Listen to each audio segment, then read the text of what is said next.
வணக்கம் மக்களே. நான் இப்போ எங்கேருந்து பேசுகிறேன்னா ஏனாதி பூங்குளத்துலேருந்து பேசுகிறேன்.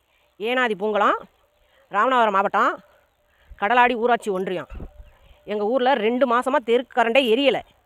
நாங்களும் எவ்வளவோ சொல்லி பார்த்தோம், யாருமே இது வரைக்கும் ஏற்பாடு பண்ணலைன்னா கிளர்க்குக்கு ஃபோன் அடித்தா கிளர்க்கு ஃபோன் எடுக்க மாட்டேன்றாரு.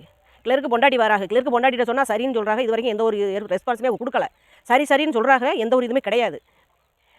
மழை மழையெல்லாம் இப்போ ஒரு வாரம் பேஞ்சிக்கிட்டே நைட்டு மகளும் பேஞ்சிக்கிட்டு தான் இருந்துச்சு. வீட்டு பார்த்தோம்னா ரோடுகள்லாம் தெரு பூரா பாம்பு பள்ளி பூரா நட்டுவாக்களி சின்னஞ்சிரிச்சு விளாட முடியல, ரொம்ப கஷ்டம். பூரா சொல்லி பார்க்குதுங்க, யாருமே எந்த ஒரு ஏற்பாடும் பண்ண மாட்டேன்றாங்க. அதுவும் மெயின்லேயே தான், கடலாடி ரோட்டில் தான் இருக்குது எங்கள் ஊர் மெயின்லையே. தயவு செய்து பாருங்கள்.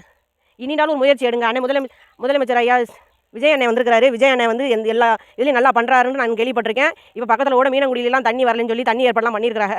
அதே மாதிரி இதையும் பார்ப்பீங்கன்னு நம்புகிறோம். நாங்கள் அண்ணா உங்களை தான் நம்பி இருக்கிறோம், உங்களை நம்பி நாங்கள் ஓட்டு போட்டிருக்கோம். நீங்கள் நல்லது நடத்துவீங்கன்னு நம்புகிறோம். கண்டிப்பாக இதை நடத்தி கொடுக்கணும் எங்களுக்கு. இந்த கிளர்க்கு சரியில்லை எங்கள் ஊருக்கு, அப்புறம் மாற்றுங்க. கிளர்க்கு இல்லைன்னா பொண்டாட்டி வராங்க, பொண்டாட்டி சொன்னாலும் எந்த ஒரு இதுவுமே எடுக்க மாட்டேன்றாங்க. தயவு செய்து நல்லபடியாக எங்களுக்கு இதை நிறைவேற்றி வைக்கணும்.